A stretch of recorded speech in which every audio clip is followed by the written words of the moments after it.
First off, to my immediate right, Major General Kurt Ryan, G4, U.S. Army Forces Command, the largest of the Army's major commands, responsible for over 750,000 active Guard and Reserve soldiers. General Ryan has served in the Army for 32 years, 6 times commanding soldiers, and has participated in 7 named military operations, including 4 combat tours in Iraq and Afghanistan. He comes to FORSCOM from Scott Air Force Base, where he recently served as the Commanding General of the Surface Deployment and Distribution Command. To his right, General Steve Ainsworth, U.S. Army Reserve, currently serving as Commanding General, 377th Theater Sustainment Command, and their 35,580 soldiers, headquartered in New Orleans, Louisiana. Prior to that, he most recently served as the Commander, 7th Mission Support Command in Germany, was also dual-hatted as the Deputy Commanding General of the 21st TSC. When not in uniform, General Ainsworth is a commercial banker and resides in Nashville, Tennessee with his wife, Suzanne. He has graduate degrees from LSU, Southern Mississippi, and the U.S. Army War College. And a little-known fact is 20 years ago, he finished his second Ironman in Hawaii. But he's much older and wiser now. And retired. To his right, Mr. General, equivalent certainly, Mr. Tony Mathis, President and Chief Executive Officer of Military Systems at GE Aviation, where he's been for over 20 years, and where he's now responsible for the business's military operations, serving the DoD and numerous international customers for fixed-wing helicopter and marine engines. Prior to joining GE, Tony served in the United States Air Force as a flight test officer and propulsion project engineer. He has a bachelor's degree in mechanical engineering from Clemson, a master's in mechanical engineering from Cal State, as well as an MBA from Xavier. General Hokanson, to his right, 11th Vice Chief of the National Guard Bureau.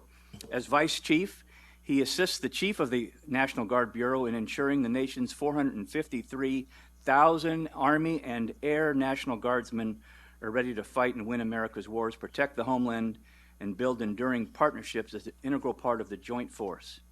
Prior to his current assignment, General Hokanson served as the Deputy Commander, U.S. Northern Command, and Vice Commander, U.S. Element North American Aerospace Defense Command at Peterson Air Force Base. General Hokanson is a graduate of the U.S. Army U.S. Military Academy and has served on active duty in air cavalry, attack helicopter, and aircraft test organizations prior to joining the Oregon National Guard. And from August 2013 to 2015, he served as the Adjutant General for the great state of Oregon. And not the least is Mike is here, good.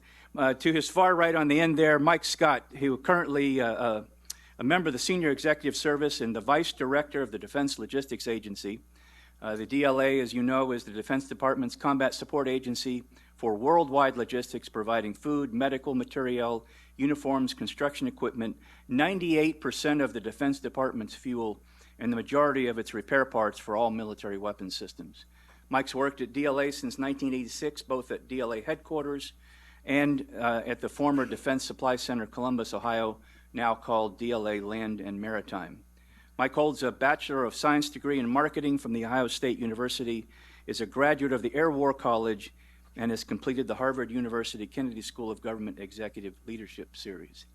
So as you can see, this is no slouch of a panel. We've got some really sharp, bright, well-accomplished folks up here, and I want you to ask them tough questions when it gets time to that. I've asked each of them to take about 10 minutes or so to present some thoughts to you on the subject at hand. As they get through each of their presentations, we should be about 50 minutes or so into this. We'll then take your questions, and I suspect that we'll have more, I hope that we'll have more questions than we have time for, because you've got a real opportunity here. So with that, I'd like to turn the floor over to General Kurt Ryan to my right, who will lead us off and tell us a little bit about what's going on in FORSCOM and his thoughts about delivering capability at the point of need. Thanks, General, and thanks to everyone in attendance today and to the AUSA senior leaders. Thank you for the invitation to come and spend some time here today. Also, at US Transcom, we called industry our fourth component, Army, Navy, Air Force, and then the industry, who was so critical to delivering forces to the point of need. So I want to thank industry for being present today and participating in this very important topic, delivering capability at point of need. I first want to quickly open with the story. I was visiting a conference about a month ago where we had over 250 generally pretty senior logisticians in the room. This included lieutenant colonels, senior warrant officers, members of the SES, a couple of general officers, and I just challenged them in my opening comments. I said, who in the audience has read TRADOC PAM 525-3-1? And I held it up. And not a single hand in the room went up. At that point, the document was about 5 months published, and it's the document that's titled U.S. Army and Multi-Domain Operations 2028. And I was just shocked that our leaders, particularly in the sustainment community, was not investing time or did not know that this document even existed. And it was published on the 6th of December, 2018 by TRADOC. And it really becomes, it is our framework, it's our concept for how we're going to build the force to fight our adversaries in the year 2028 and beyond. So I just think it's so important that we all read this document. I won't gauge this audience and ask you if you've read it or not, but it's open to the public, and I just challenge you to read it because this challenges our ability to think very critically and creatively, quite frankly, about our future. My wife always says, hey, Kurt, make sure you use a dead general quote. So I'll use this one. Sun Tzu, if you know the enemy and you know yourself, you need not fear the result of 100 battles. And that's what 2028 concept framework does for us. It thinks about the adversaries, the potential adversaries that we will go up against, and it really challenges us to think about ourselves and see ourselves and have we built or prepared the force to meet those potential threats. So again, must read. The document lays out the operational environment, those potential adversaries. It lays out the goals and capabilities of our adversaries, particularly this concept of standoff, and it lays out how they compete against the American way of war. Because we do have a unique American way of war, and our adversaries have studied that, our potential adversaries have studied that, and they're trying to figure out how to defeat or deny that unique American way of war. The goals of those adversaries are to separate us from our partners and allies, to deny us the ability to project national power, which is unique to the United States military, and to deny us our ability to really sustain that force across contested lines of communication or to the end of contested lines of communication and sustain it indefinitely. So the document asks really 5 hows. How do we compete? How do we penetrate? How do we disintegrate the enemy's capabilities? How do we exploit, which is really the fight and win, the tactical portion of our requirement? And then how do we return to competition? So this is how we should really be thinking by, through, and with this document about the future force. And are we getting it right, and are we thinking about it right? There's 3 core tenets of the concept. First, calibrated force posture, which really is about forward presence, and then expeditionary forces to reinforce the forward presence. There's the concept of the importance of multi-domain formations, and there's the concept of convergence, really the convergence of Army and joint, interagency, allied, and partnered forces to fight and win. So the document has caused me to ask a couple questions of our sustainment community. And I don't have the answers to any of these, but this is how I'm thinking about our future related to the sustainment warfighting function. Yeah, you can put the multi-domain slide up.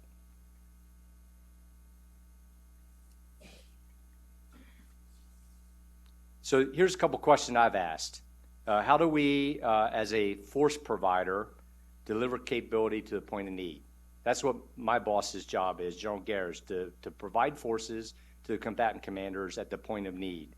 What are our sustainment challenges in a contested or denied operating environment, particularly the challenges or threats associated with Sealift, with airlift, with power projection platforms, with the inadequacy of national rail capability, and then our seaports, our CONUS seaports that we project from.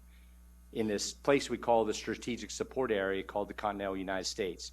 What is the state of readiness of our sustainment infrastructure in our COCOMs as those COCOM commanders set those theaters? As we think about delivery of that capability to a point of need, that means from end to end, from power projection platform, forts, and through our ports and to our seaports overseas, to the tactical assembly areas. And then I'm sure General Ainsworth will talk about it, but do we have the right mix of sustainment forces between our compos, active, guard, and reserve? And where are our capability gaps to sustain this future force in large-scale ground combat operations in a multi-domain environment? And then lastly, are our supply chains resilient? Have we built redundancies in our supply chains to be able to support the force when in that forward deployed environment? I'd like to go one more slide. So Forces Command is all about preparing ready forces, delivering capability to the point of need to our COCOM commanders as those requirements are provided to us. I will tell you that our gift map demands are high. They have not reduced as we maybe thought they would. They support to the calibrated force posture overseas, and we're doing that through rotational forces to all the COCOMs, quite frankly now, something that we didn't do just several years ago. And these are brigade combat teams, combat aviation brigades, support forces from all compos.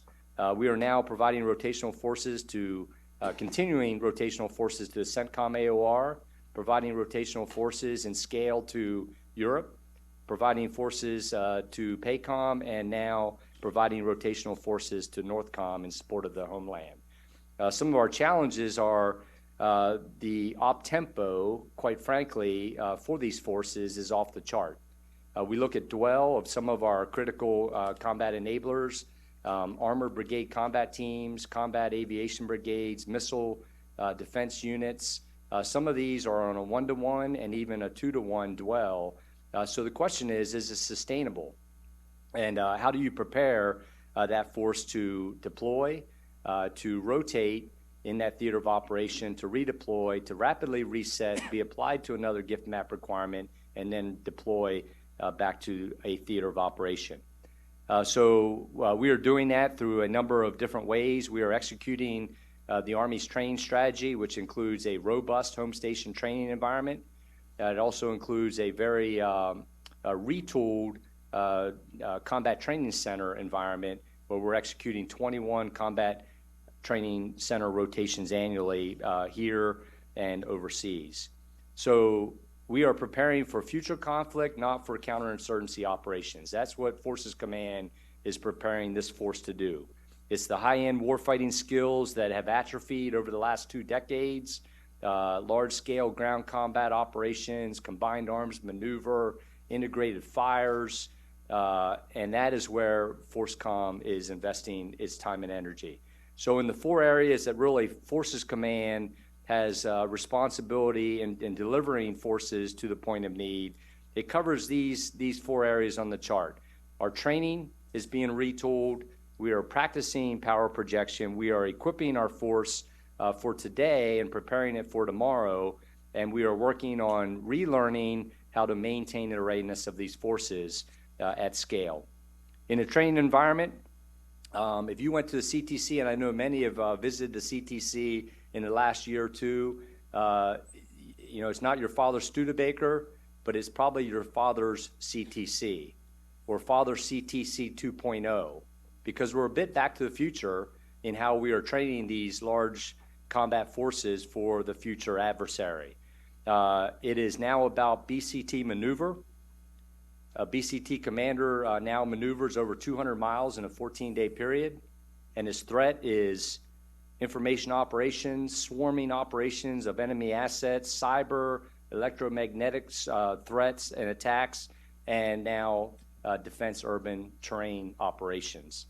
So we're really trying to change the way we train and prepare forces. In the power projection, it's back to the future as well, leveraging the Joint Deployment Distribution Enterprise. We are now practicing EDRES at speed and on scale. where we notify brigade and division commanders within hours of notification to begin power projecting by air and sea to COCOMs or to national training centers or joint readiness training centers. So we're changing the way that we project power that we have not practiced in quite a number of years. And then lastly, we're working really hard on redistributing equipment, excess equipment that's in our inventories. It's not that we don't have enough equipment, our equipment's just at the wrong place. And over the last couple of years, we've redistributed with the help of AMC and Army, Headquarters Department of the Army, over 500,000 pieces of equipment that have increased equipment on hand rates and increased our maintenance posture. So that's some of the things FORCECOM's doing. I look forward to your questions about the future and how we're preparing for it, and I'd like to turn it over to General Ainsworth. Thank you so much. I appreciate it. It's an honor to be here. Go to the first slide, please. Next slide. What I'd like to point out here is this is the 377 TSC, and you'll notice there's 3 icons on the left and 3 icons on the right, and those represent the 6 one-star commands that we have within the 377. The DSC works with SDDC, and the ARSC works with ASC, which are active component. And then we have 4 expeditionary sustainment commands. You'll notice there's a ship, a transporter PLS, and then rail. And I'll discuss a little bit about each of those as I move through this. But I want to go back to something that General Paquis put up a picture. There was a picture of June in June of 1944. On June the 6th of 1944, there was 160,000 soldiers, 5,000 ships, 13,000 aircraft. The planners had time to plan. We also had time to build these capabilities. And today, if you go there, you can look out at Point du Hoc and you can see the remnants of some of this. The Mulberry Harbors, in 5 days we emplaced block ships, breakwaters, caissons. We used it for 10 months. In the first day we moved 20,000 troops ashore, 1,700 vehicles, and tons of cargo. The reason I bring this up is that was a heavily contested environment, okay, and we were expeditionary. Now, they had time to plan and time to build. And today, the speed of war, whereas the notice to hostilities or major combat operations is narrowing. We may have had years to months in the past. In 2028, we may have weeks, days, if not hours. So we have to be ready. The projection of that combat power is what the 377 focuses on.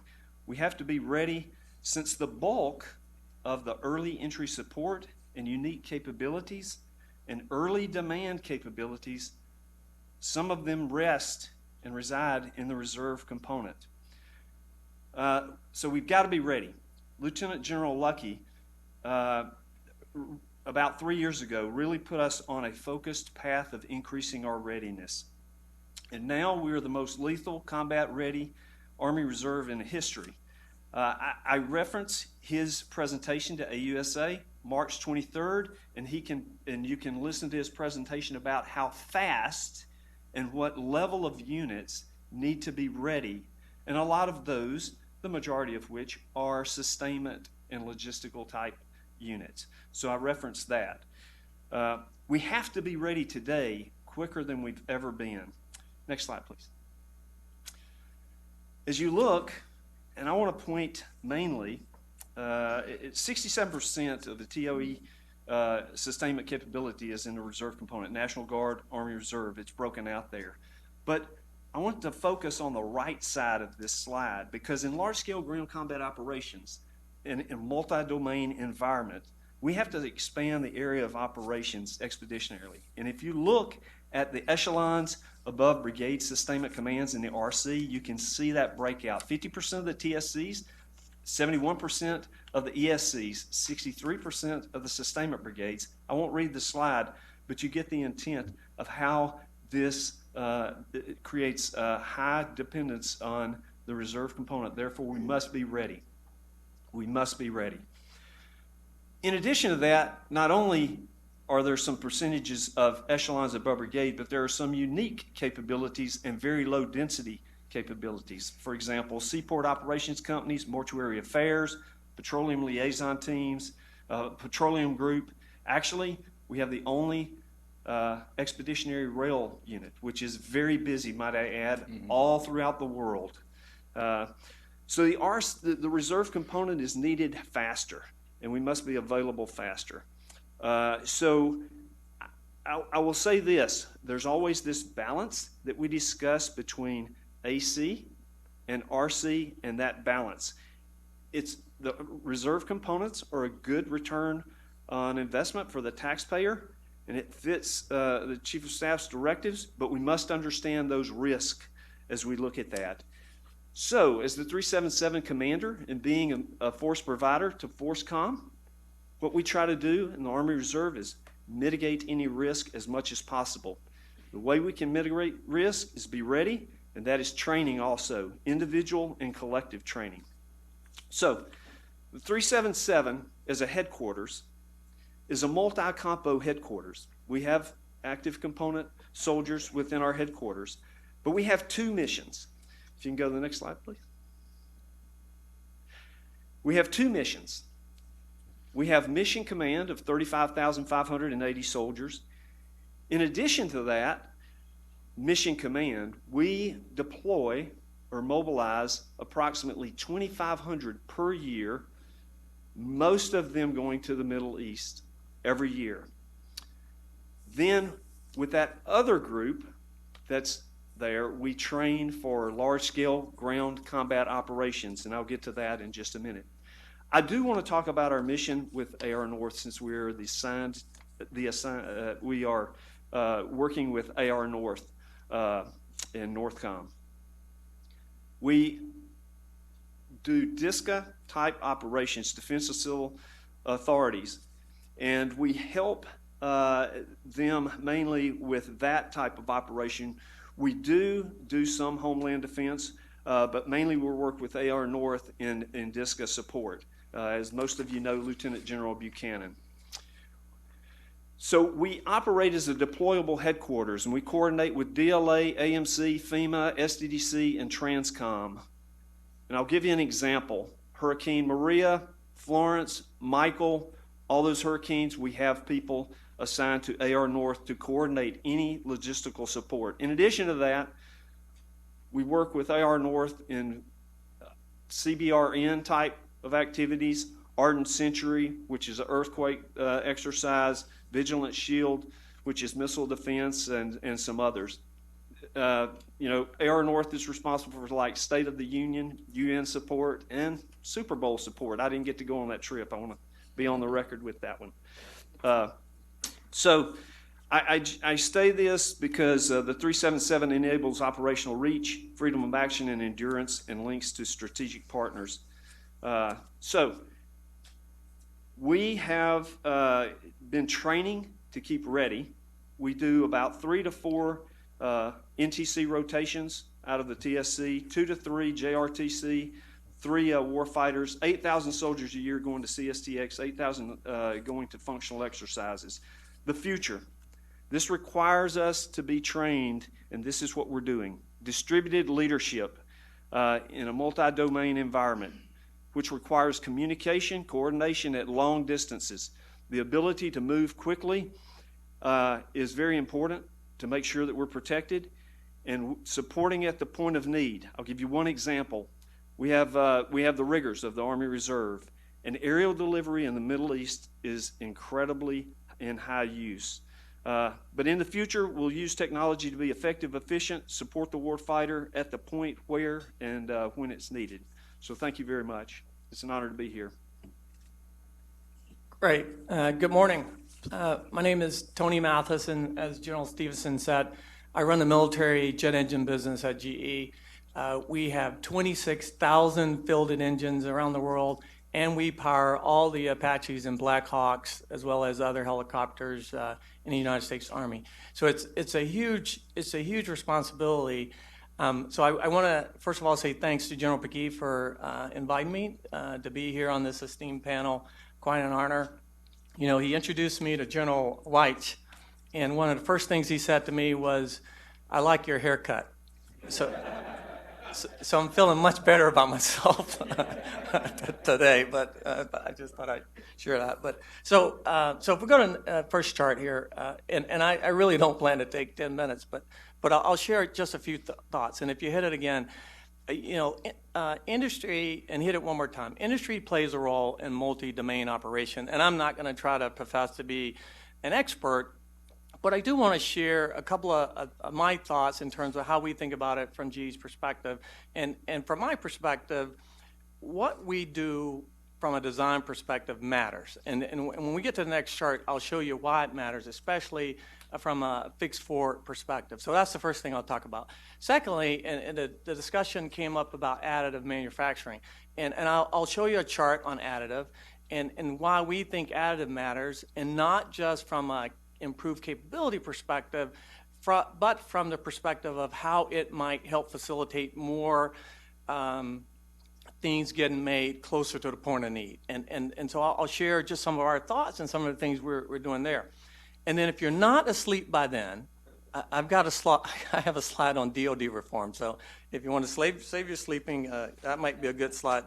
But the reason I want to talk about DoD reform is, you know, it's not just about what we make, and it's not just about technology that we can bring to bear, but you know, a significant part of getting things to you is how we transact with each other. And if we don't share our perspectives about how that might get better, then I think you're missing a big.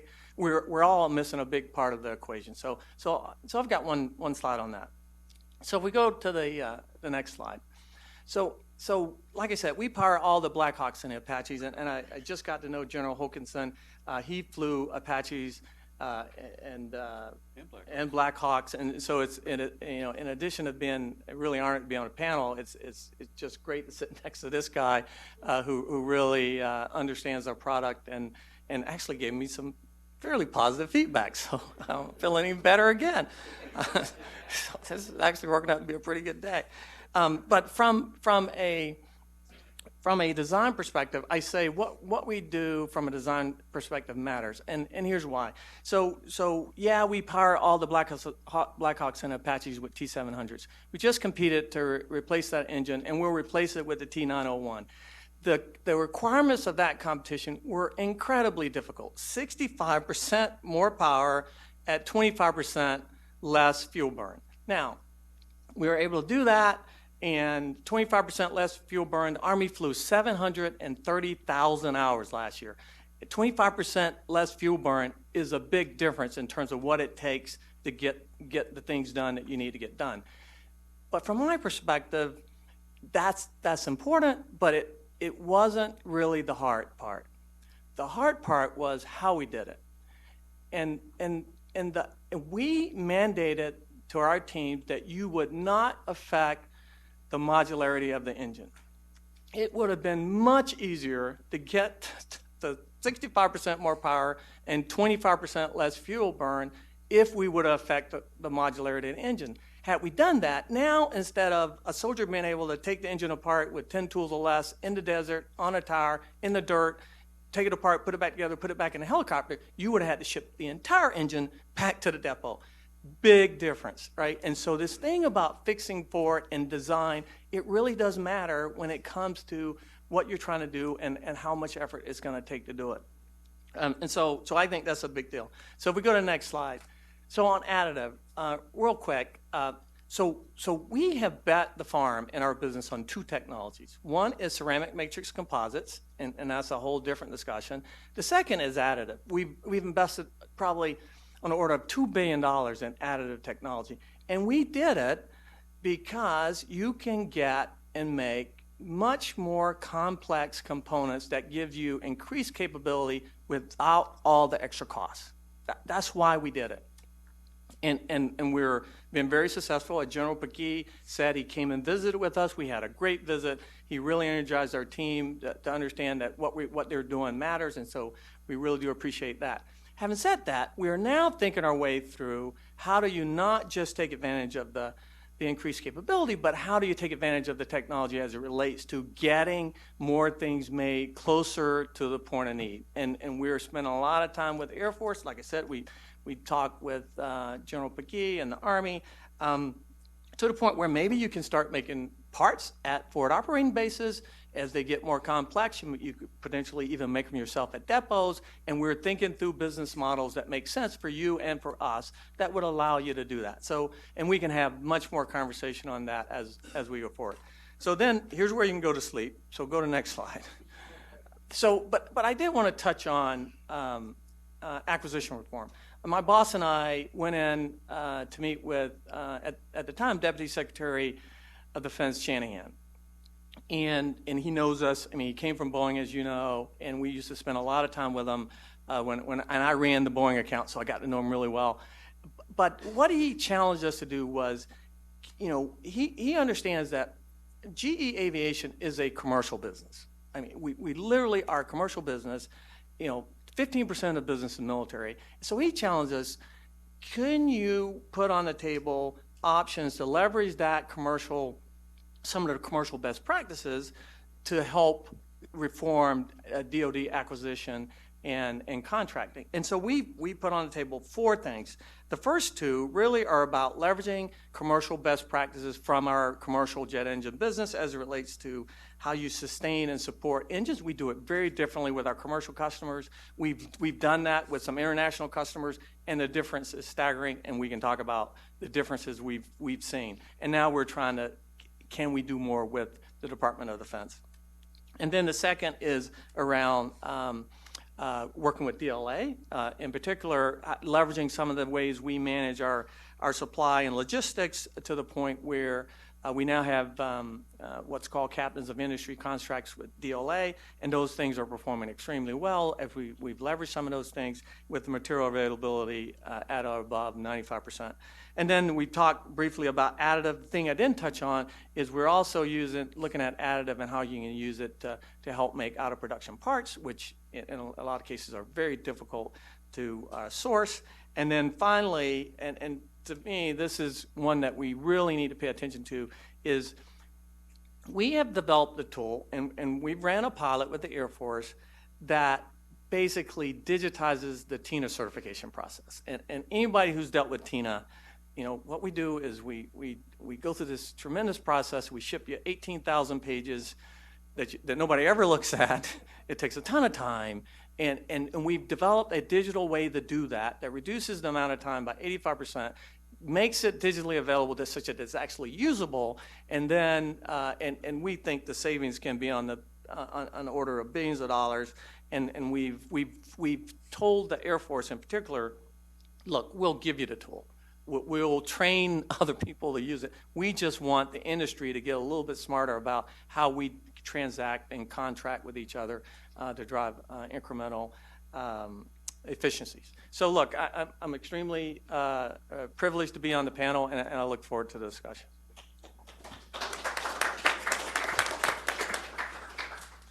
Well, good morning. First of all, Guy, I'd like to thank you and the AUSA team for not only developing our profession, but also the professional development opportunities this provides for each of our leaders. This is great for us to take a chance to kind of step away from our work and kind of look at the whole profession. And I can't thank you enough for this opportunity. I also want to thank Steve for covering the sustainment allocation between the AC and the RC, so I don't have to touch on that. And what I'd like to do is really kind of hit on the reserve component timelines when we talk about mobilizations and some of the impact or the uniqueness with that. Also, then I'll talk about sustainment challenges I think that all of us face, but a couple of those unique to the reserve component. And lastly, I'll talk about our partnership capacity building through our state partnership program. So next slide, please. So the only note I wanted to show here is if you look at the deployment timelines from the reserve component, in this case, we're using the 30th Armored Brigade Combat Team out of North Carolina. And the reason we picked those is they're currently at NTC, and they're going to roll over to Kuwait from NTC. And so if you look at the top line from the Port of San Diego, so it'll be basically 70 days from the time they roll out of the box, get everything updated. I think they've got 35 days built in there to repair the equipment. And then they're port to port, but really it's the port to port time. If you have to go to the Panama Canal, that adds significant time. The advantage this gives to the reserve component, as we mobilize our units, once we get our equipment there, then as long as we have the training sets to work on our units to get them ready, they should be there fairly closely after, if not before, the equipment gets into theater, so they can fall on and be trained and ready to go. The one difference here is, so this is an Armored Brigade combat team that's coming out of NTC, so the whole BCT is there. But if I take a different example, if you look at 2nd Brigade, 34th ID, which is in the Iowa National Guard, so it's an infantry brigade combat team. So they have 39 separate units in 30 locations across the state of Iowa. So if you look at that, they consolidated 16 different loadout locations, and then they moved to 4 separate rail yards, 2 in Wisconsin, 1 in Nebraska, and 1 in Iowa. And so in their case, they have to haul just under 2,200 pieces of rolling stock, trailers, heavy equipment. That ends up being inclusive of 232 containers. About 60 of those go to the MOB platform, and 170 go straight to the port. And then there's also 3 units within Iowa that have to be there to support that deployment. And so when you look at the folks coming out of NTC consolidated, and then you look at an actual unit that's dispersed that may be going on a no-notice MOB, it adds a little bit more time and a lot more complexity for that. Okay, next slide. So and I talked about some of the sustainment challenges I think that all of us face. And when we look at the National Guard, and I'm sure it's sort of the same for the Reserve, the 3 things we have to have is we have to have deployable equipment and units. They have to be sustainable, means we have to have the repair parts and the folks to fix them. And then they have to be interoperable when they get on the battlefield. So those 3 things allow us to continue to be valuable to the total Army. Now, if I look at supply challenges right at the start, one of the things many of us face is over the last 15 years, our supply system has atrophied because we haven't used our tanks and our Bradleys and a lot of our other equipment as much as we would, as we do now as we prepare for a near-peer competitor. And so a lot of those parts are either the demand is low, or in some cases, those companies have gone out of business or stopped manufacturing that. And so it makes a shortage, and the time waiting for spare parts can be very difficult within the supply realm. Also, the last bullet there, we talk about mission command systems. So we always modernize, we've got different versions. The key is whatever we're at, if the Army decides, hey, we're going to stop buying this and we're going to wait for the next generation or invest in that, we have to make sure that whatever all of our forces have are interoperable.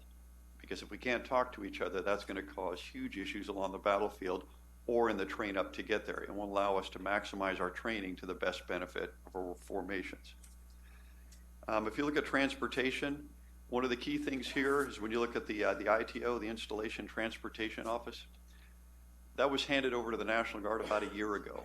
And prior to that, we didn't do that. And so we're learning that process, and also we're trying to find the manpower to do that as well. So that's one of the challenges that we faced.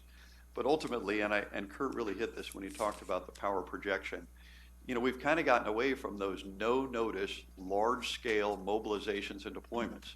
For the past 18 years, in some cases, we had 2 years notice. A lot of times we were going in theater-provided equipment. So, we had to get our folks there, get our basics done. We trained in our mission set. We deployed over and we fell in on equipment that was already there. The challenges we face now is if we've got a no-notice MOB and we've got to move all of our kit, get it to where it needs to go, as I mentioned with the 2nd Brigade, 34th ID, that is a significant amount of time and effort. And if we don't get those iterations and don't rehearse those, it's just going to create, more confusion or more delay at the time of need. Lastly, looking at the maintenance challenges, we can fix a lot of our maintenance, but it costs a lot of money. I mean, we could contract all of our tanks and tracked vehicles, and I'm sure it would cost a fortune, but they'd be 100% ready. But we don't have that amount of resources to do that. And so we have to find that right balance. And as we train more for a full spectrum fight with our heavy equipment, the concern is our maintenance personnel have not increased. And across the board, the Army Guard's at about 16% full-time manning. And so when you've got a small number of maintainers, when you do more wear and tear on your equipment, then we actually need more maintenance or more additional full-time support to bring those folks on. But really, this all points to really a systemic look for us, to look at the whole system. It's not just full-time manning, it's parts, it's a lot of things that the active component and the reserves face as well. And when we look at the opportunities for training now to make sure that we are ready, we've gone to 4 combat training center rotations a year now, 2 armored and 2 infantry, or IVCTs. And so that churn rate is much faster. And so the equipment, getting the 30th Armored Brigade Combat Team from North Carolina and all their equipment up and ready to go to NTC, and then making sure it's all repaired and functional and ready to go to get on a ship to go to Kuwait, is something significant that we haven't done recently. Okay, next slide. And the last thing I wanted to touch on is one of the, really in support of the National Defense Strategy, one of those things that we really get to do, which is a great benefit not only to us, but the 76 state partners. So for those not familiar with the State Partnership Program, it started in 1993 after the fall of the Soviet Union, when some of the former Soviet bloc countries wanted to convert their military from a communist system to a democracy. And so we built some great partnerships, and if you look at EUCOM, most of the early ones were there, and those are coming back to be obviously be extremely important as we look forward. And just as one example, I'll take Poland and Illinois. They've got such a great partnership. They helped them convert to a democratic military and then also become a NATO ally. And in 2003, when we asked the Polish if they'd participate in OIF, they said we would as long as we mobilize with the Illinois National Guard. And so they've done co-deployments ever since. And so what usually starts out is when we come in, and if you look at 76 countries, this is 1/3 of the countries on Earth. And so we usually come in and we help them with humanitarian assistance and disaster relief. But as it progresses, one of the things that, frankly, we are really good at is logistics, sustainments, and maintenance. And they always come back as we get more mature and ask for that assistance and that help. And anytime we can help our partners and allies with their logistical system, their sustainment, and their maintenance, they're even a greater ally because they're viable and they know how our systems work, and they can keep their equipment up to where it's ready to go in case we need it or in case we need to rely on each other. So bearing in mind of the time, that's really, I just wanted a quick broad brush, and I'm up to Mr. Mike Scott. Thank you, General. Good morning, everybody. Thank you for allowing me to be here. General Pegee, great to see you. Thanks for the invite. And General Stevenson for organizing the panel. Thank you. So can we go to the first chart? And again, good to see a number of our supplier partners in the audience and a number of former DLA leaders. So great to see some of you just scanning the audience. So I want to take just the first few seconds to do my shameless DLA commercial for those of you that don't have kind of the know of what DLA is or what we do. I just want to spend a second here. You can see $39 billion in revenue as an organization per year. Over 2,200 people forward positioned through 3 regional commands. Again, over 12,000 suppliers in our network. And the other thing I'd highlight that's not on the chart is processing over 115,000 orders from our military and whole of government customers each and every day. So can we go to the next chart? And as the Army prepares for further greater operational reach through getting ready for larger ground-based combat operations that are going to last longer if we get into that kind of thing, what is DLA's role? And so if you take away nothing other than this, I'd say we get that we exist to sustain, support, and enable the Army and the other services. That's what we're all about. So what I wanted to do today with my few minutes was talk about some of the foundational elements that are happening at DLA that are, I say, fairly new in where we're trying to morph and support the Army. And those take the form of the 4 elements at the bottom of the chart. So can we go to the next chart? And I want to start at the bottom of the chart. And first, I want to talk about global networks. So one of the things and I'm not going to read everything on the chart, but I'll start with this idea of the leveraging of our global distribution network. And I'll say there's been a lot of groundbreaking work in our mind we've done specifically with the Army in leveraging what we can do with our working capital fund to support and be good partners with the Army. I won't and can't get into details here today, but I'll say things related to the effort with All Things Pacific, for example. There were some specific things we were able to do, not just to utilize our storage network, but to actually use our working capital fund and resources to pre-position things for the Army. I can't tell you, and a lot of the folks in the room were part of those discussions. One thing we never talked about is how proud the DLA folks were that we could find a way to do that leveraging of our resources and support the Army in that way. And we get that going forward, that's going to be a common discussion we're ready to have as to how much of that we can do, how we can support the Army and the other services in that regard.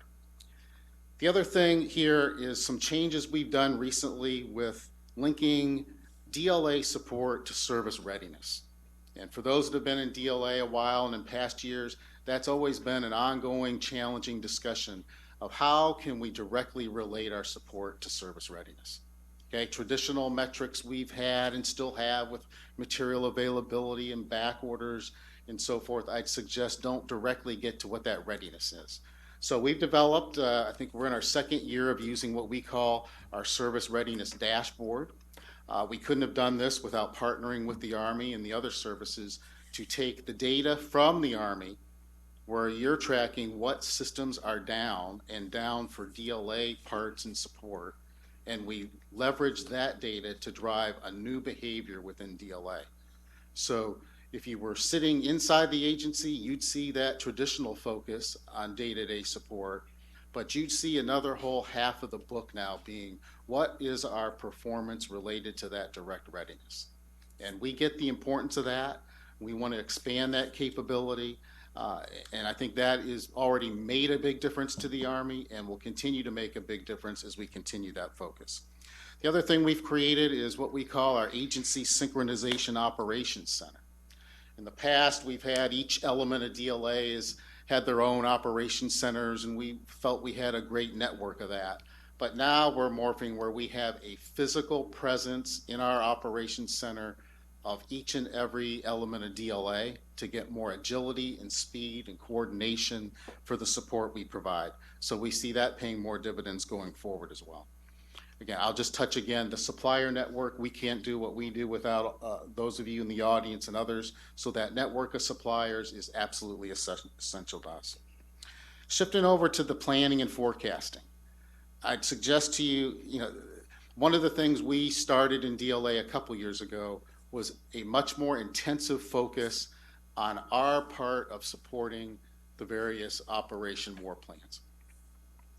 And we felt, I'll say for a while and still to a lot of places, we were almost ahead of some of the services in planning for some of the commodities we provide. But I'll tell you, with the Army, the efforts we've seen that picked up right when we emphasized our new focus on the all things Pacific, all things Europe, the meetings that the Army has driven and led have just to us been exactly what we've been looking for. The ability to be part of a discussion that's digging into the specific time-phased requirements of what's needed from us to support you, and then getting into the hard discussions of who can fund what, who has the ability to cover down on what part of those requirements, and going beyond a traditional DLA that I'd say is there for buying things that will sell immediately and quick turn and so forth, into more of a true partner and supporter from a readiness perspective. So we see that just getting more and more of our attention going forward. We know one of the areas that's challenging on the chart is how far we can leverage our working capital fund for those, I'll say, non-traditional or emergent type uses. We know we're in challenging discussions now with a lot of the summits we've done to predict requirements for the future and readiness requirements. That becomes a new discussion to many in the Pentagon and what they want to fund and give DLA to do. But we're out there fighting for those dollars and that obligation authority to do just what we think you need and want DLA to do for the Army.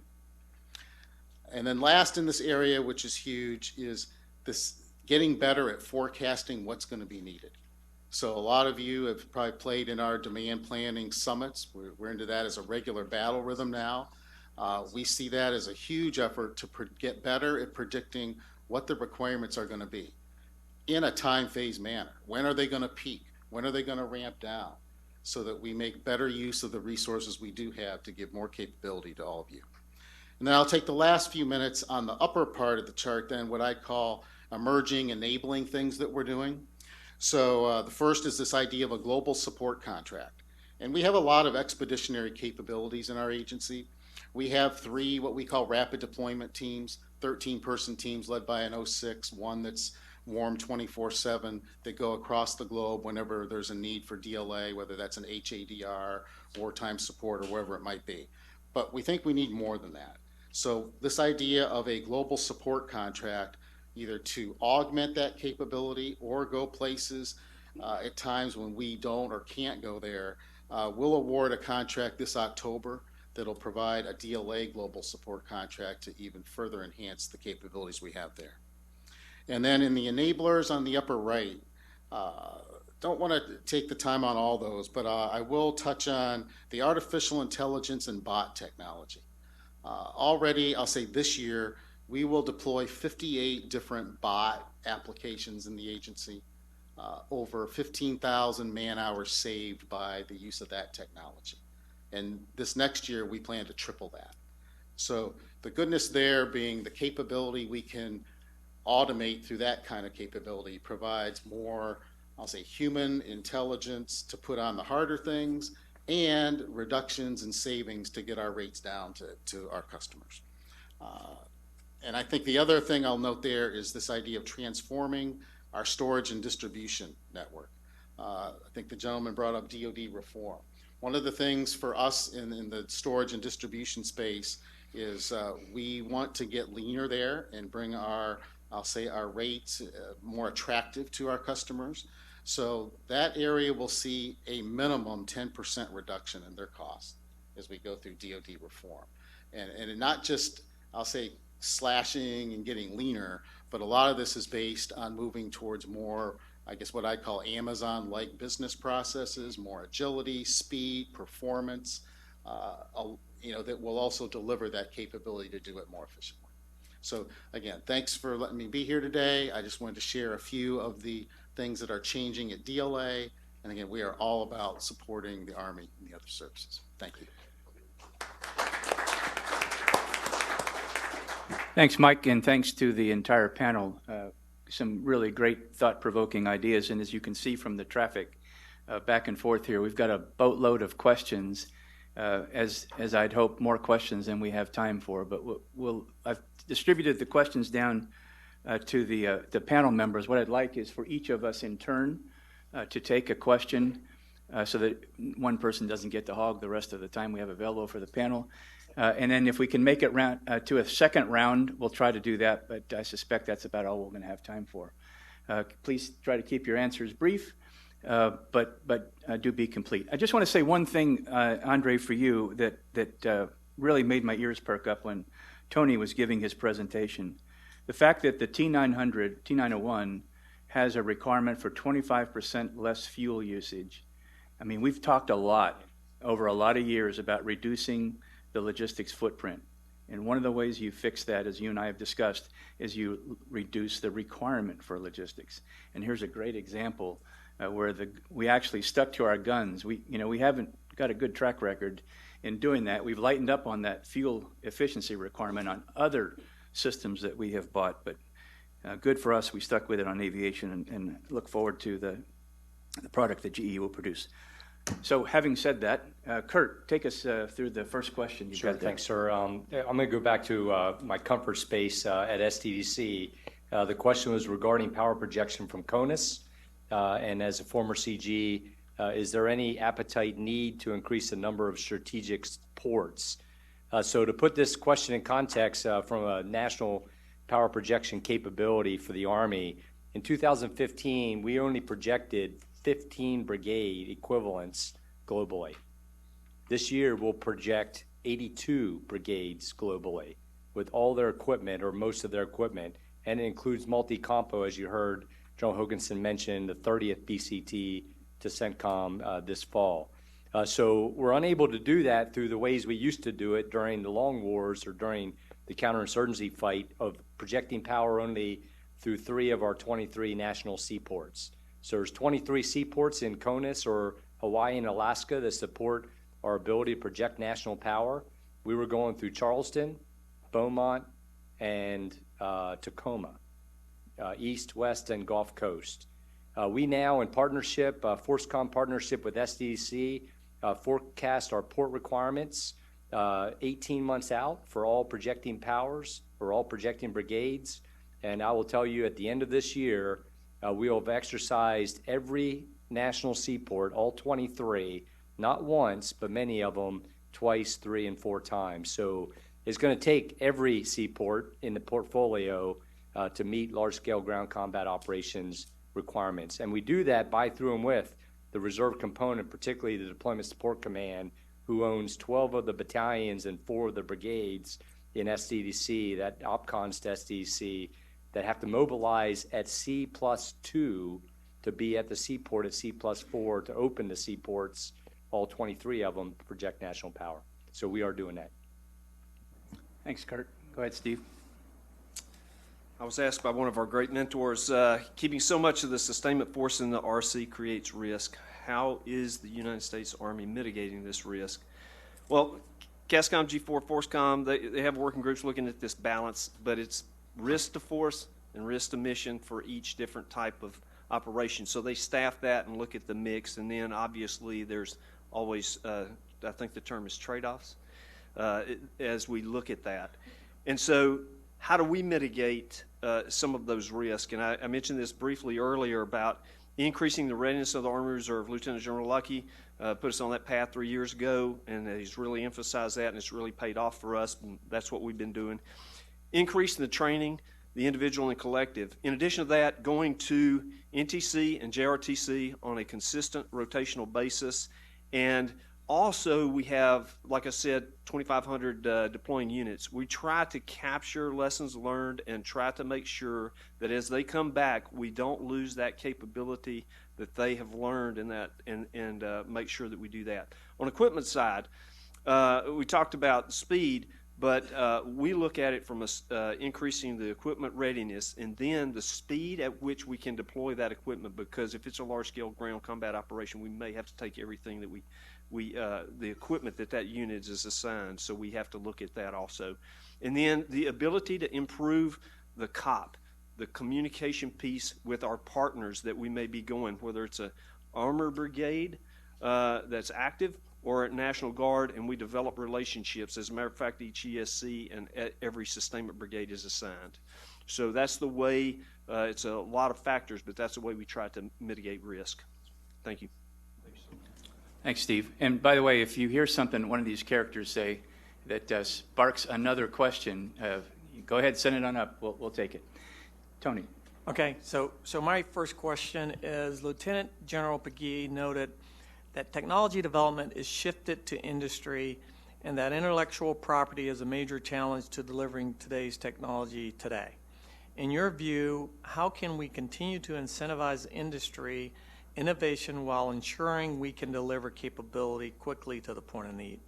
So you know, from my perspective, it doesn't take much to incentivize us. I mean, we want to win these competitions, and therefore we are highly incentivized to invest in technologies to allow us to be competitive. I mean, so it doesn't take much.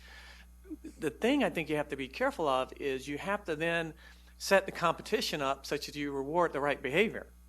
And what I mean by that is, if you're not careful, the competitions in some cases actually penalize the company that invested in a commercial technology. And I'll give you an example. If you put out an RFP that says, okay, I want all the technology, and if I'm a commercial business, and so price it, tell me how much that technology is going to be, because I want full rights to all the technology. When I price it, if I'm a commercial business, which I told you we are, then the value of that technology to my commercial business is orders of magnitude more valuable than it is to the Army. So if I price it, I have to assume that you're going to make it available to anybody. They're going to come and compete with me in my commercial business. Therefore, I've got to price it as if I'm going to lose my commercial business. It totally disincentivizes me to want to be able to compete. I mean, I want to compete. It makes it very difficult for me to compete. My thought, and we've had this discussion with General Perna, because I lived this. I literally lived this, and General Perna on a number of different occasions really has pushed getting the right IP in order to sustain the fleet, and you'll get that from the General Electric Company for free. So it becomes getting commander's intent into the RFPs. Commander's intent was not give me all your IP with unlimited rights. Commander's intent was give me the IP I need to support and sustain the fleet with the limited rights associated with the product that you're providing. And so, to me, it doesn't take much to incentivize me. I'm competitive. I want to win. We want to win as a business. We just need to make sure we construct the competitions and RFPs to reflect commander's intent. That's my perspective. Thanks. That's a very good point. Very good point. Now that I'm on this side of the fence, I've run into that same challenge. Is you got to be careful what you ask for, because sometimes you incentivize the wrong behavior. Dan. Okay. Thank you, sir. Question I have is, given your current position, are there any lessons learned the Army can garner from how the Air Force uses their Air National Guard? So this kind of goes back to one of the points I made earlier about General Engel as the chief. He says, for all of our forces, they have to be deployable, sustainable, and interoperable. So that's the key tenet there. Now, the big difference between the Army National Guard and the Air National Guard is the Air National Guard is about 30% full-time manning, almost a third of their force, whereas the Army Guard's almost half of that, about 16%. On the Air Guard side, they also have what are called associate units, where you'll have an aerial refueling unit where maybe 25% of the pilots are active duty assigned to that guard unit. So the iron, really the main weapon system, gets a lot more use because you've got your reserve component, Air National Guard in this case, and also active duty flying together or flying to meet those mission requirements. We also look at the air control alert sites across the country. There's 16, 15 of those are run by the Air National Guard.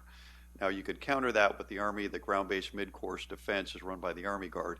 So we do have some full-time capacity there for specific mission sets. But the uniqueness about the Army National Guard is, whereas the Air National Guard, and having been the Adjutant General for Oregon, I had two air bases, Portland and Kingsley down in Klamath Falls. And so you had two wings that all reported there on a drill weekend. Now, when I was a commander of the 41st Brigade Combat Team, I had units reporting across the entire state. And so rather than having everyone at the wing or the brigade that day, we had in some cases 9 hours difference between the headquarters and a scout platoon.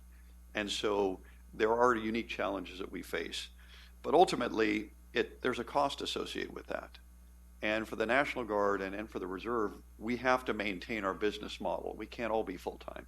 And so for us, what we'd like to leverage is, and one of the recommendations on the National Commission on the Future of the Army was to look at potentially associating some units where it made sense and to see if we saw benefit. And of course, the thing you'll find across our formation, the more full-time support we have, the more ready we're going to be. But that does come with a bill, as we mentioned earlier. So, of course, we'd like to see more full-time manning to make sure our forces are ready. They've got a shorter response time, but that's something we have to work with the Army. So, thank you. Thanks, Dan. Mike? Okay, the question is, what actions can or is your organization taking to create and publicize 3 to 5 year roadmaps for sustaining or replacing your legacy logistics systems, allowing industry to better prepare and present viable options for your consideration? So for DLA, several different forms. So one, we have a DLA strategic plan. It's laid out there on our website. I think that is one document that will give insight into the direction we're taking. Our J6 organization also has just published the new version of our IT enabling strategic plan. So that's another document that can be used to give direct insight into where we're going with IT. The other thing I'd urge the suppliers in the audience, this will be our second year of getting back to a DLA-wide supplier conference every year. So I'd urge you to take interest in getting into that to the extent possible. We can't have all 12,000 folks at the conference, but the materials, if you can't get in, we publish all the different breakout sessions and results and information as well. So that is a direct engagement opportunity to get right at the question. And then I'd also offer, I think we're second year of, we've now assigned a DLA ombudsman within our J7 directorate. So those of you, I'll just throw out some names: Matt Beebe, Roxanne Banks, or Tim Stark is our current ombudsman. They can help you lead where you've got a viable idea that warrants a senior leader engagement at our agency. We are working to be, I'll say, even more open to dialogue with our supplier base. So for us, those are some key things we're doing to make sure you've got that visibility. Thanks, Mike. All right, we're back to you. Kurt, give us another one. Okay, I'll give you one on maintenance, a question. A couple, both General Pegee and General Hokanson both mentioned shortages of mechanics, particularly tank mechanics. So the question is, how does the Army take advantage of using LRC assets, depots, and the APS to shore up our requirements? I'll share, just last week we worked through AR 750-1 with the department and with AMC, and I think we're in a good place understanding the roles and functions of the LRC and what they provide to not only the installations but also the operating force. But I believe first, and General Stevenson set this in motion during his time at CASCOM, there are two levels of maintenance. There's field level and there's sustainment level. And field level is soldiers on system, and sustainment is the depots off system. First and foremost, we have to leverage the capability of the United States Army mechanic to fix our equipment first. And that's what we're working on really hard in Forces Command, increasing the repetitions and the touches on that equipment. OpTempo is helping us with that because we're breaking it at rapid rates, but building their technical skills and test, diagnostic, troubleshooting, fault isolation, and repair to make them capable of doing that job in an expeditionary environment in the future MDO operating environment. So we got to get the reps up. We got to reduce the dependencies on the field service representatives, but we leverage the LRCs through unit maintained equipment when we do deploy formations that don't take their equipment, and we contract that capability because there's not enough soldiers to maintain two sets of equipment while a unit is deployed. And then I really believe we got to make the machine work for us. We got soldiers doing diagnostics and other work that the machine needs to be developed in the future to do that work for us and tell us what needs to be replaced and allow the mechanic to do the field level replace and evacuate. And then on the sustainment side, or on the sustainment level maintenance, leveraging additive manufacturing through the Joint Manufacturing Technology Center. Just last week, during our ForceCom weekly deep dive, we leveraged 14 requirements on JMTC, who was dialed in. As we worked through long lead time parts, either from DLA or the LCMCs, we gave them 14 things to make in one day, in 1 hour. And we'll see if they produce, and then we'll keep giving them more as we build this database of electronic NSNs that we can go to when we have a long lead on a particular part. So really leveraging the depot to do that. Steve. Thanks. The question is, how has the 377 TSC organized to be able to immediately support the needs of AR North in the event of a homeland requirement? I stated earlier, we're a multi-compo TSC headquarters, and obviously we have about 35 active component soldiers that work in the TSC each day, in addition to our full-time staff allocation, in addition to other TPU soldiers that are doing active duty and operational support.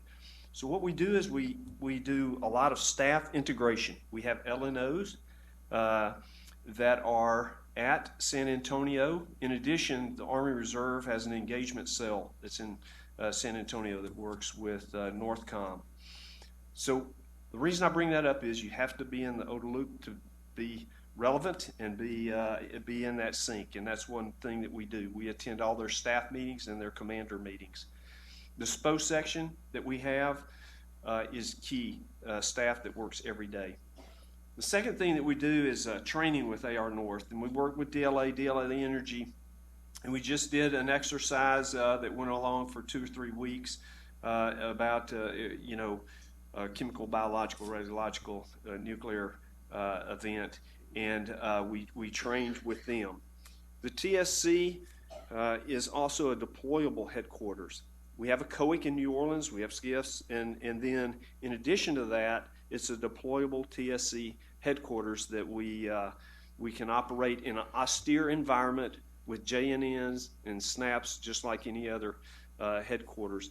Those are the things that we do to make sure that we can help them in an event of a homeland requirement. Thanks. Thanks, Okay. Steve. No, go ahead, Tony. Sir. Go ahead. The next question I have is additive manufacturing cost effective for aviation engines? So I guess what I'd say is we've really tried to be very thoughtful about how we approach additive for metal additive. There's plastics and other things, but for metal additive for jet engines, we've been extremely thoughtful about how we approach this. And there's really four ways a part can earn its way to be additive, and every part has to earn its way to be additive. One is increased capability, 2 is reduced weight, 3 is speed and delivery, and 4 is cost. And every part has to earn its way on. So for example, if I could put up a chart, what I'd show you is remember what I said initially, the reason we like additive is you get complexity for free. So the more complex the part is, the easier it is to make, and you don't have to pay for that additional complexity. If it's a very simple part, use an additive, and it's not complex, it's very difficult for it to earn its way on as it relates to cost. But it may earn its way on as it relates to weight, or it may earn its way on because we can't get it made by somebody and need it quickly. And so we've tried to be very thoughtful. So I'll give you an example of where it makes a ton of sense to us, at least from a cost perspective. Heat exchangers. We're on our new engine for advanced combat. We've got some very complex heat exchangers. These things are, and we showed some samples to General Peggy when he was there. These things are extremely complex.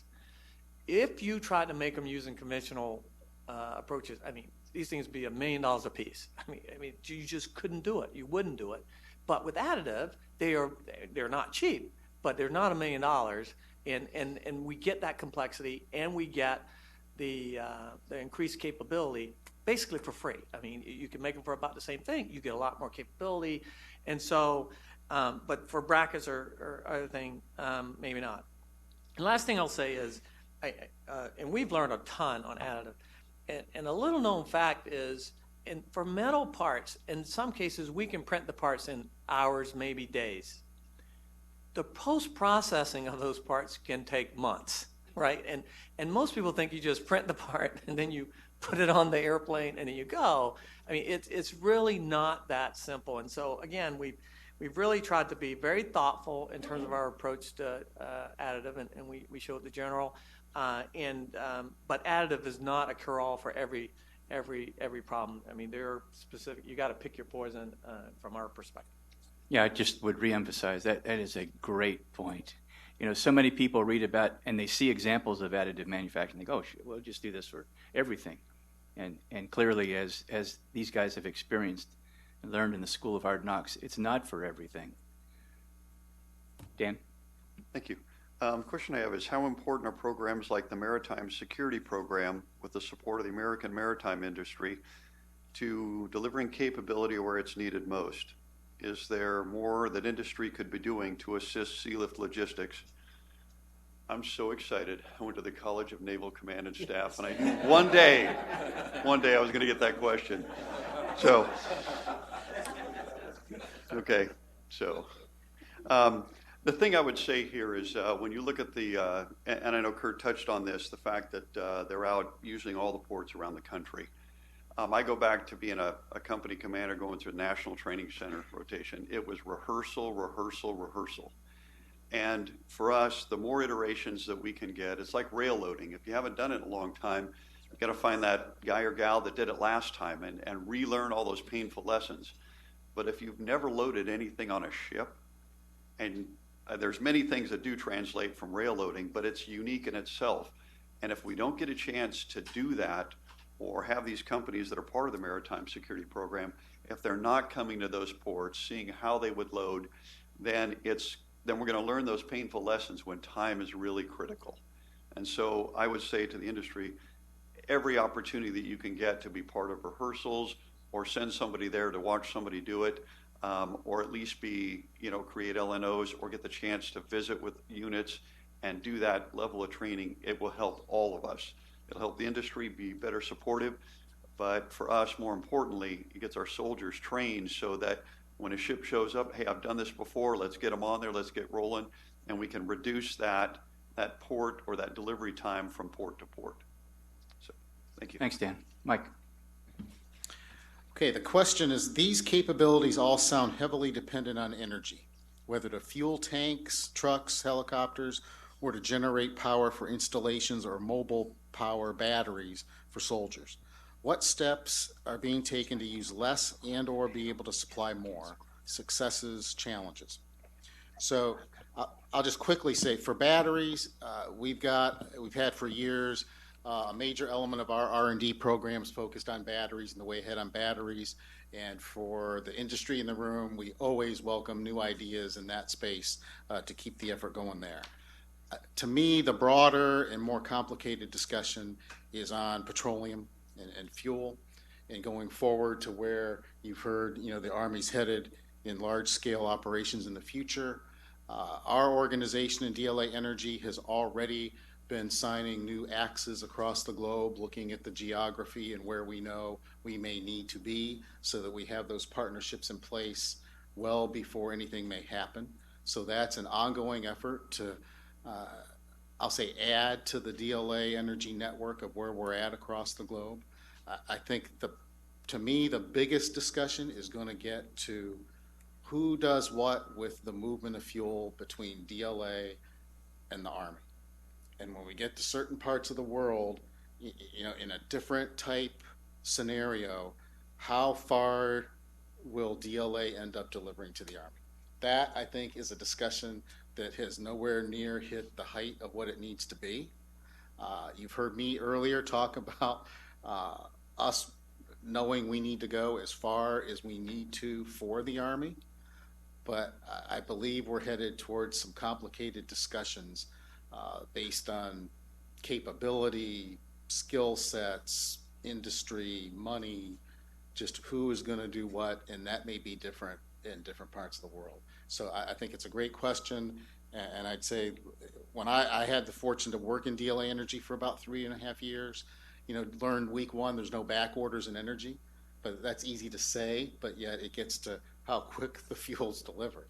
So I think this is just an essential element on the logistics front we'll be working through for a while.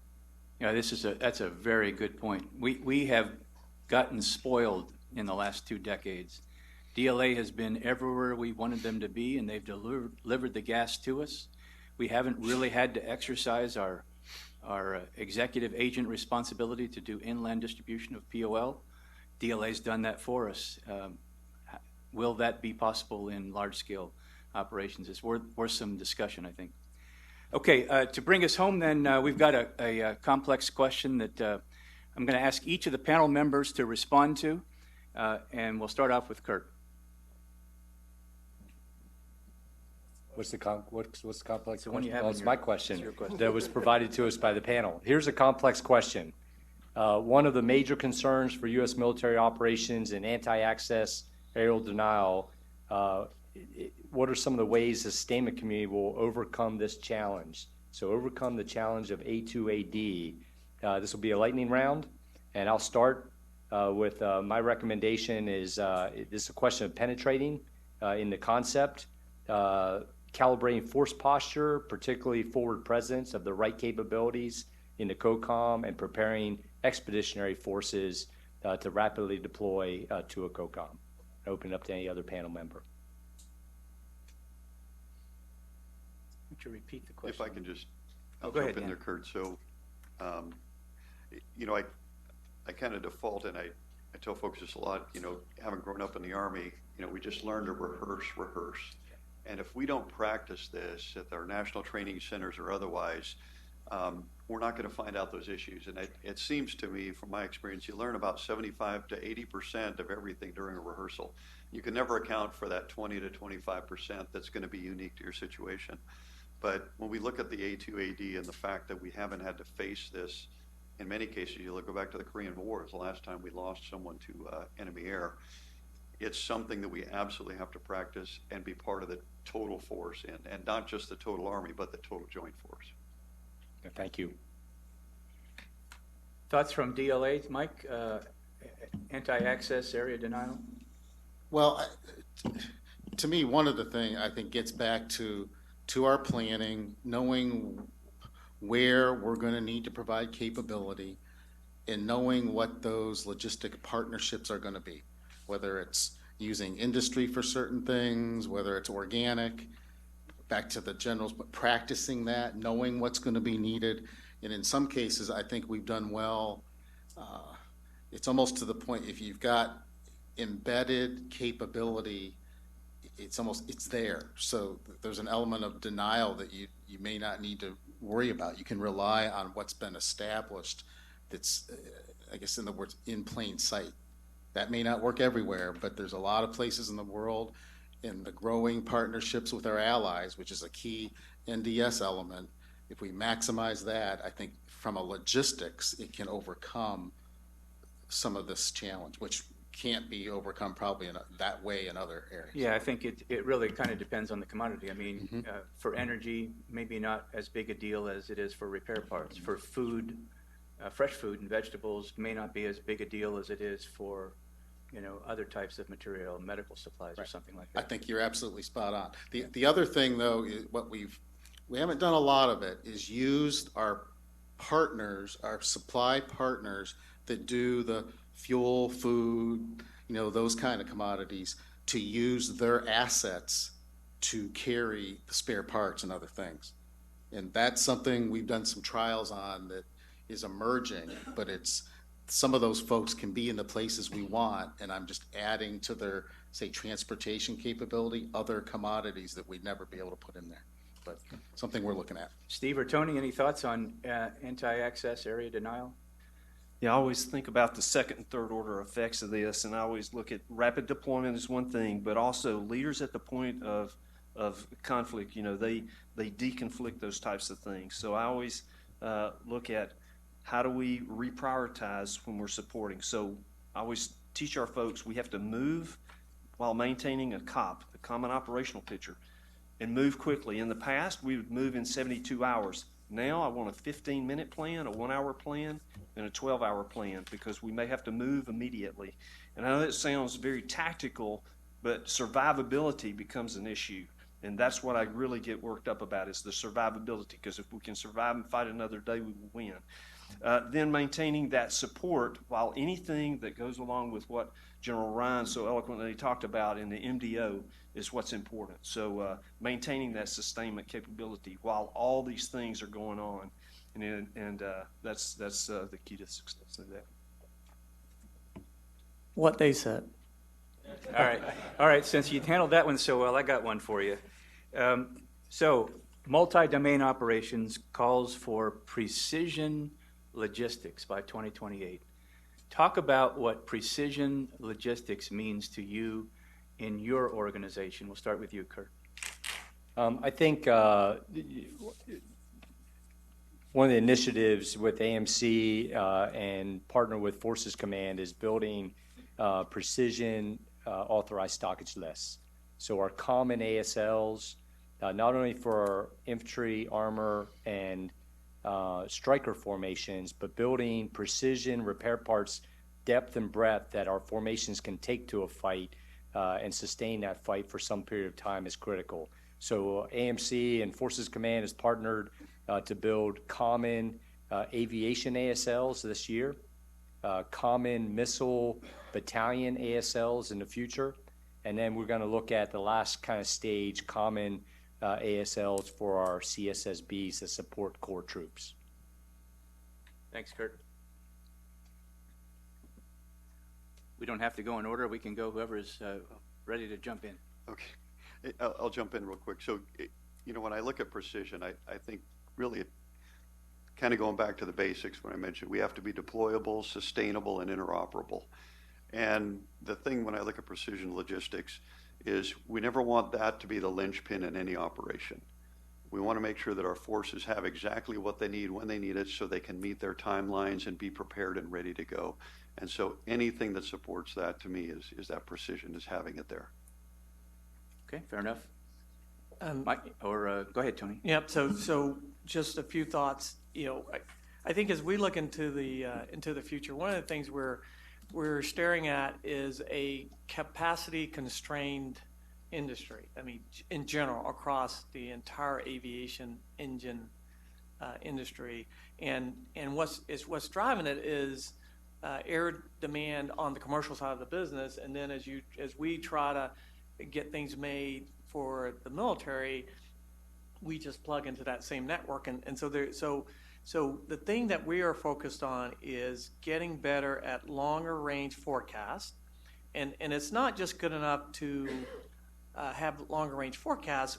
You then have to make sure you have capacity in the industry, and so we are developing new suppliers and going places and assisting people who would have never even thought of assisting 10 years ago, because you have to get the capacity to match their long-range forecast, and so one, you got to look far enough out there. Two, you then got to do something about it and not just forecast it. And then the third thing is, in working with the services, this thought of stable demand, and not to be critical, but in general, the Department of Defense tends to be lumpy in terms of the demand. I mean, it's, we want a billion, and then for the next 10 years, we want none, right?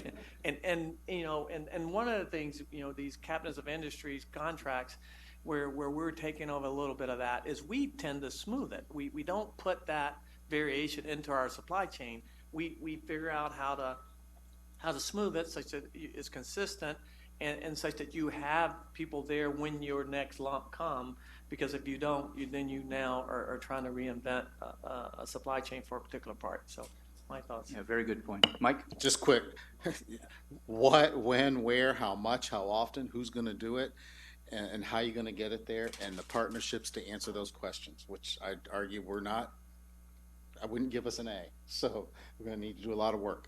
And to Tony, for us, lumpy, no. We're third year of steadily increasing demand from an agency perspective. So the demand is going through the roof.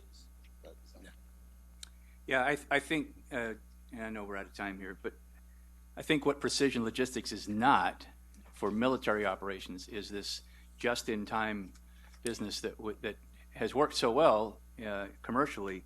I still think there are limitations to its use in military operations, but I do believe it involves not wasting logistics. You saw that picture of coming across the beach in Normandy. I mean, we solved the problem of attacking into Europe with mass, with incredible mass. We don't have that mass, certainly not in the short term. And the other thing we don't want idle logistics capability. One of the things that we were trying to get at in the whole,